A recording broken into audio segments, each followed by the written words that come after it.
So I was checking out carnelian pictures on the internet, and I noticed that lots of the stuff that I was seeing was either dyed or heated artificially in some way.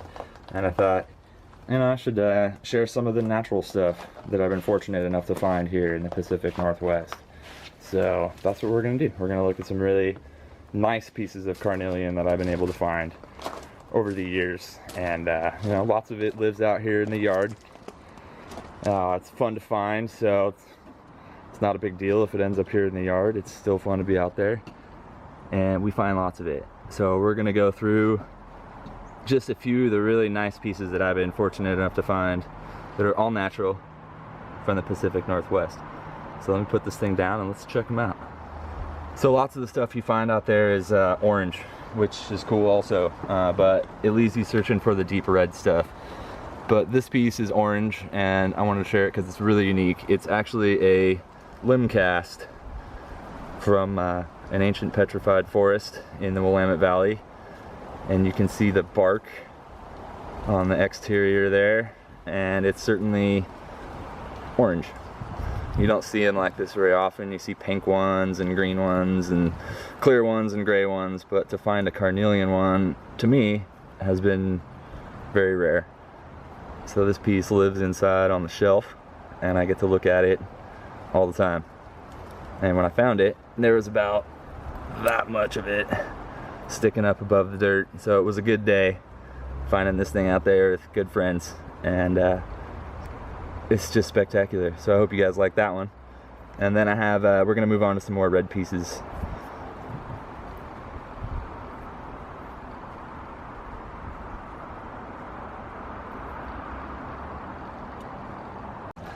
So the next one I have is a whole nodule, and lots of the agates you find are broken.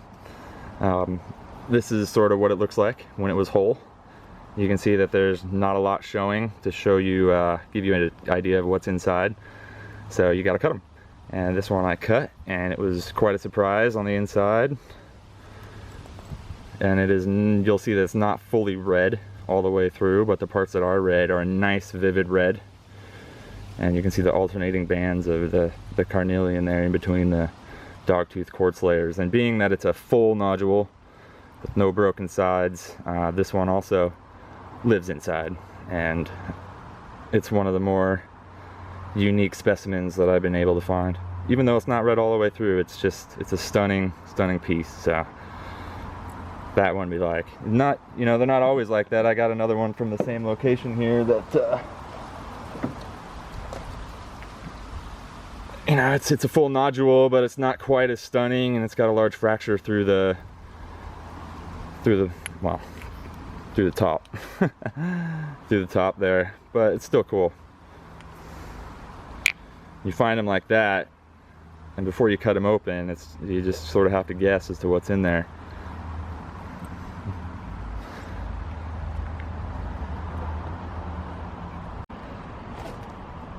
This one is perhaps the best example of a red carnelian that I have ever found. And they don't really get much redder than this. Honestly, it's sort of jaw-dropping when you pull something like this out of the ground. And it's just some of the most vivid red I've ever seen in a piece of carnelian. It's obviously not red all the way through, but that's all right because it has a nice look to it, and because it's a full nodule all the way around. And if you're looking for red color with translucency, this is about as good as you're gonna find. I can't imagine finding anything more deep red than this, and this is perhaps one of my most favorite finds up to this date. So hopefully there's more of these in the future, and I know there's certainly lots more out there, so it keeps you going back. Let's get that thing wet a little bit so you can see some of the depth a little better, since this one doesn't have a polish on it.